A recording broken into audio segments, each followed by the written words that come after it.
Hello, it's Charlie for the Great Recommender, ITBI. Is this better information?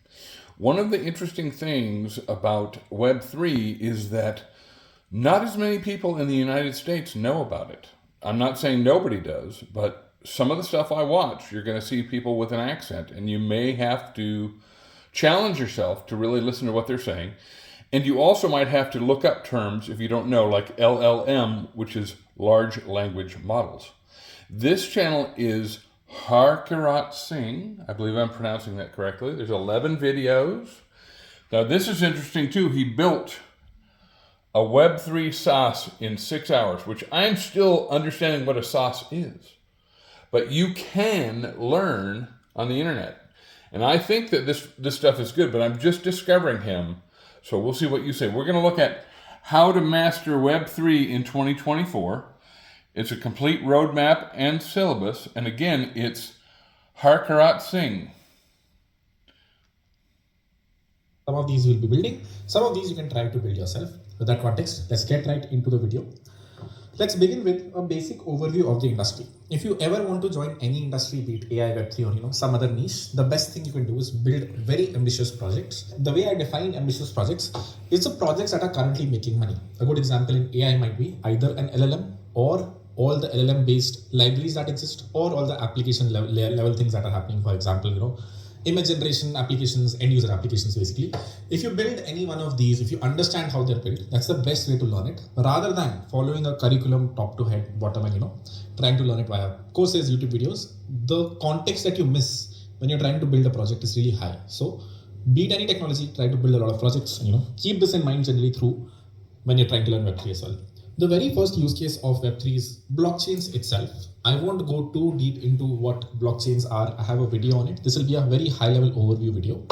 Blockchains are usually divided into 3 parts. Usually, you might have interacted with Ethereum maybe or heard of Bitcoin, and these are called layer 1 blockchains. These were the first ones that were introduced. They brought the concept of blockchains and decentralized money into the picture.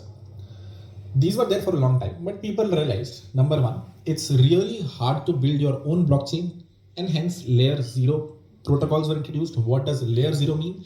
It means it lets you build layer 1 blockchain, and hence it is called layer 0. There are a bunch of other protocols that are called layer 0 protocols. If there is ever something you can use across all L1s, that's also sometimes labeled as L0. But usually a layer 0 protocol lets you build your own blockchain. So if you ever want to build, Bitcoin 2 or Kirat coin or Kirat blockchain in itself, then you use either Cosmos or Polkadot.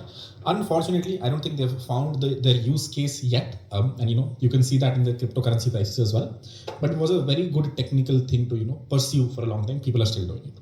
Layer 1, as I said, this is where most of the activity is. You usually transact either on Ethereum or today on Solana. These are like top of the charts when it comes to decentralized exchange activities or general volumes. And there are a bunch of new entrants. All of these were iterations on top of the old one. Bitcoin was the first one. Ethereum made Bitcoin better. Solana came and made Ethereum better. Now Sui and Aptos are trying to do something similar to what Solana did, make the blockchain extremely fast and usable.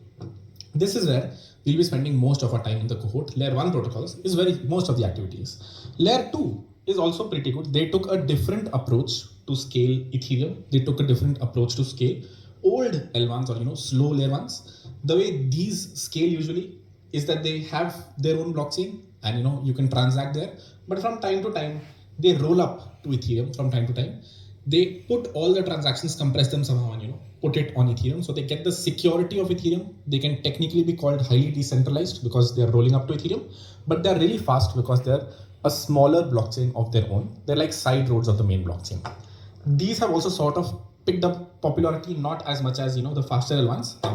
But if you know Ethereum, it's actually really easy to move over to Polygon Arbitrum because they're all EVM chains, which means if you write a Solana contract, a Solidity contract, then you can use that here as well. That's a brief overview where we'll be spending most of our time. We'll be spending our time here. Solana, maybe Sui, Ethereum is what we'll be focusing on. But if you know Ethereum, you can pretty